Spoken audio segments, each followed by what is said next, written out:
Хүн худалдаалах гэмт хэргийн асуудлаар улсын хурл сонсгол зохион байгуулах саналыг улсын хурлын гишүүн Баярбаатар гаргалаа. За сүүлийн 5 жилд хүн худалдаалах 65 хэрэг гарч 92 хүн хохирогч болсноос 54 хүүхэд байгаа юм а. Хамгийн сүүлдлэхэд 2026 оны эхний 4 сарын байдлаар хүн худалдаалах гэмт хэргийн хохирогч болсон 4 хүүхэд байгаа юм.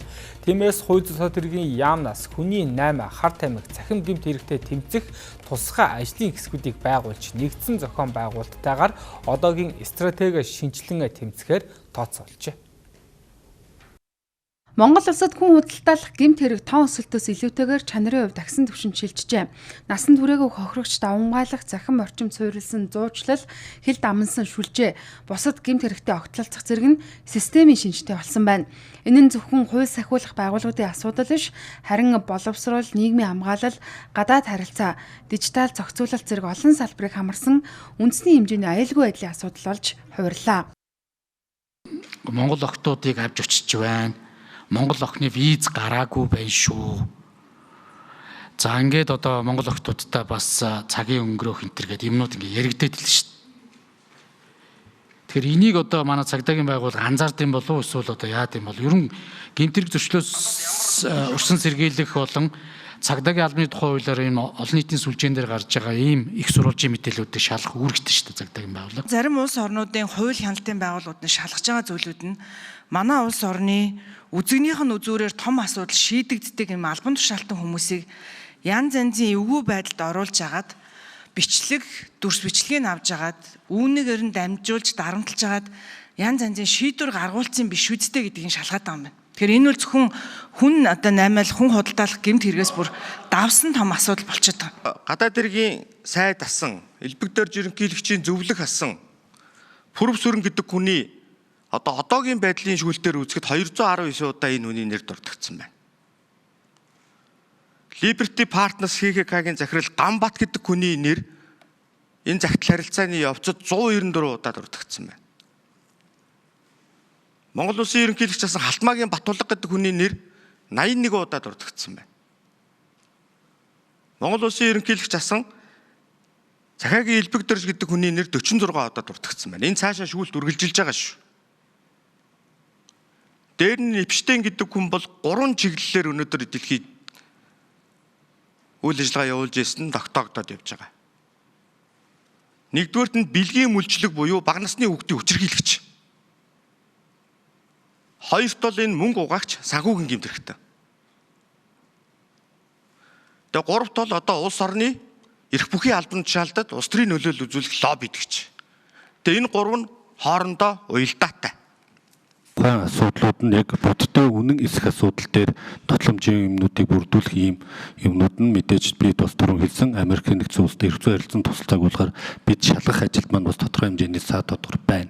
Гэхдээ бид нар энэ дээр ингээд зогсчихгүй энэ асуудлыг наривчилж бас шалгаж тогтоох үнэн мөнийг нь ялгах яг одоо манад бодтоор хүн одоо наймаалагчсан уу? Тийм болвол ямар хугацаанд хизээ ямар нөхцөл байдалд үлдэгдсэн?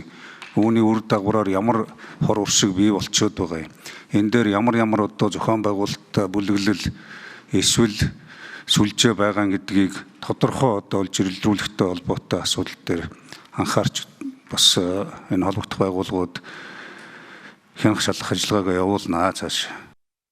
Ийхүү улс төрчдийн үндсэн Жеффри Эпштейнтэй холбогдох гэмт хэргийн баримт мэдээлэл нь хоёр талтай. Нэгдүгээр хөндөж ихсэн асуудлууд баримтаар нотлогдвол үндэсний аюулгүй байдал улс төр эдийн засгийн шийдвэр гаргалтанд нөлөөлсөн байж болзошгүй ноцтой байдалд шилжинэ. Хоёрдугаарт баталгаагүй мэдээлэл бол худал мэдээллийн замаар улс төр нийгмийн итгэлцлийг эвдэх эрсдэл, иймээс мэдээллийг шүүн баталгаажуулах институтуудын чадвах сул байгаа нь өөрөө эрсдэл болох юм а. Цагдаагийн байгууллагаас бол бие үнэлэх зохион байгуулах энэ сав массаж, тайч үзүүлбэртэй шөнийн цэнгийн нэг газрууд гэдэг энэ ажиллаж байгаа энэ газрууд нь одоо яг нөгөө нэг нийгмийн эмзэг бүлэг гэр орноосоо дайцсан насан туршаагүй охтуудыг элсүүлдэг нэг сайн ах эгч болдог ингээд тухайн газартаа орогнуулдаг хоол хүнсээр хангадаг ийм хэлбэр ингэж байрж байгаа нь нөгөө талаараа нөгөө хүн худалдаалах гэмтэргийг нөгөө хохирогч болох нөө эрсдлийг ингээ бүрдүүлж байгаа юм нөхцөл байдал байна. Энэ хүний эрх зөрчигдсөн байх магадлал өндөр байна.